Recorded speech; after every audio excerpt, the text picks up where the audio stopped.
passiv daromad olmoqchi bo'lsang, etajda bo'lib turibman. Quyosh payin qo'yib, passiv daromad olsa bo'ladi. Demak, 50 gradusga qo'yib qo'ydim, lekin baribir ana ishlayotgan bo'lsa, ulitka kullarimiz ishga tushdi.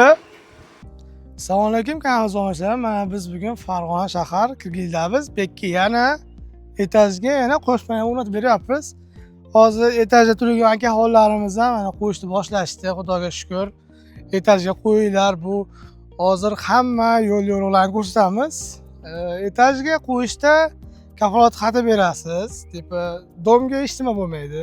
O'sha kafolat xatiga qo'shnilardan imzo olasiz, qo'shnilarni rozi qilasiz. Keyin bunga qo'y desa bo'laveradi. Qo'yib bemalol tokni sotib daromad ko'rishingiz mumkin. Bu passiv daromad.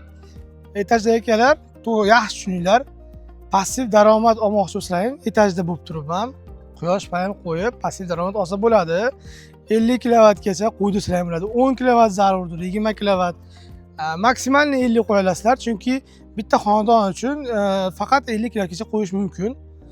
Xo'p, demak, bu yerda 50 kilovatlik qo'shin panellari va D invertorlari bilan 160 million so'mga tushdi. Bu hamma konstruksiya, hamma nimalarimiz. Под ключ 160 million so'm qilib berdik. Yaxshilab qatirib berganmiz, ko'rsalar ham bo'ladi. Xudo xolasa uchib ketishi bo'lmaydi. Etajda quyosh paneli qo'yish zo'r tomoni bu tepada bo'ladi.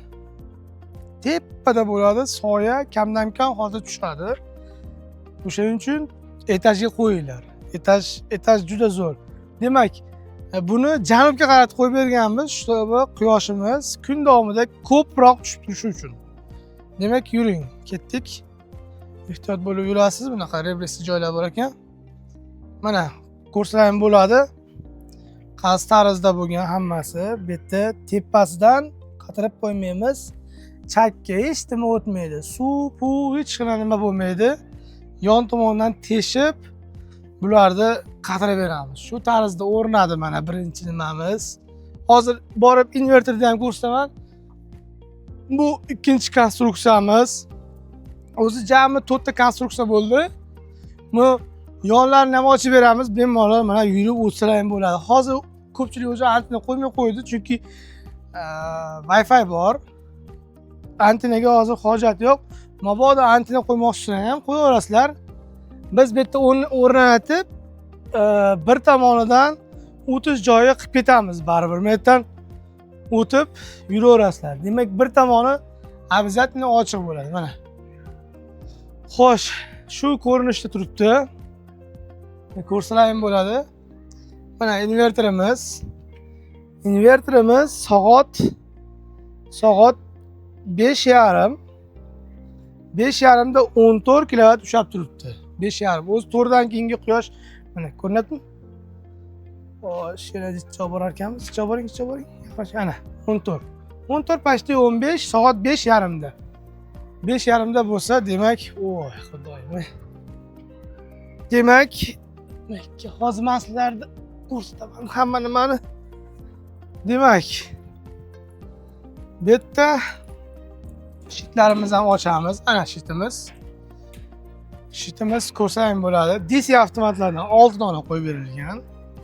DC avtomat quyosh panellari uchun maxsus. Demak, endi bunisida katta ehtimol bilan cho'tchiklarimiz o'rnashgan bo'lishi kerak. Cho'tchik ochilmadimi bu? Cho'tchik avtomatlarimiz, asli avtomatimiz, cho'tchigimiz. Keyin bu yerda mana termostatimiz ishlab turibdilar. Termostatimiz. Mana shuni hozir ko'rsam bo'ladi. 53 gradusga qo'yib qo'yishibdi. 53 gradusga qo'yib qo'yishgan bo'lsa, demak 53 gradus bo'lsa, 53 bo'lsa, demak buni hozirda 50 gradusga tushirib qo'yaylik. Qanday nima bo'lar ekan? 50 gradusga qo'yamiz. Bu xudo xolasa ishlaydi. Hozir biz tushuntiramiz sizlarga. Mana shuni 50 gradusga olib tushib olaman.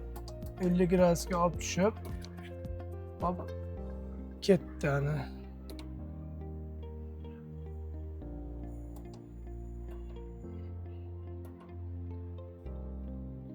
Demak, 50 gradusga qo'yib qo'ydim, lekin baribir ana ishlayotgan bo'lsa, ulitka kullerimiz ishga tushdi. Bu ulitka kullerimiz, ya'ni sun'iy tarzda invertorimiz mana shu tok ishlab chiqarish, tokni transformatsiya qilish jarayonida qizib ishlaydi. Endi to'g'ri tushuninglar. Bundan tok o'tib turadi. Shuning uchun bu qiziydi. 60 gradusgacha рабочий temperaturasi deyilgan buni. Demak, o'shaning uchun sun'iy tarzda buni sovutish uchun ulitka kuller qurganmiz. Mana shu ichkarida ko'rganlaring bu termostat edi. O'shandan boshqaraverasizlar. Hozirda mana 50 gradusga qo'ydim. Bu 50 gradusdan ancha ko'proq ekan, shuning uchun bu hozir ishlashni boshladi. Shu tarzda o'rnab turibdi. Mana 50 kilovatlik degan invertori. Issiq, iliq, bunday qo'lingizga ushlasangiz iliq bilinadi. Lekin hali qo'limni ovolagan darajada unaqangi nima emas. Mana ishlab, o'zi sovutishni boshladi bu.